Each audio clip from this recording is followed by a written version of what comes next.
Good morning, friends. Today for math, we are going to do a tally graph. I know last week we did a bar graph, but today we're going to be focusing on doing a tally graph.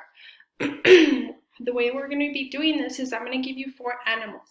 The animals that we're going to be doing is a dog, horse, cow, and a cat.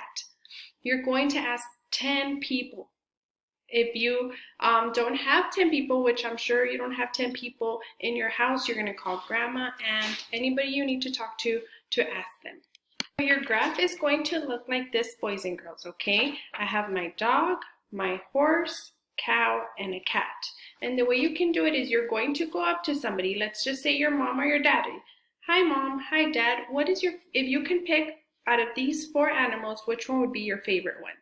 If they say a horse, you're going to go ahead and do a tally mark, just like this. If they say a cat, you will do a tally mark on the cat. Remember, boys and girls, when we're doing tally marks, we do it like this. 1, 2, 3, 4, 5. And if you go to 6, it would be separate. 6, 7, 8, 9, 10. Okay? Boys and girls, we need to make sure that we have 10 tally marks in total because each person is 1 tally mark, right? So you need to have 10 in total.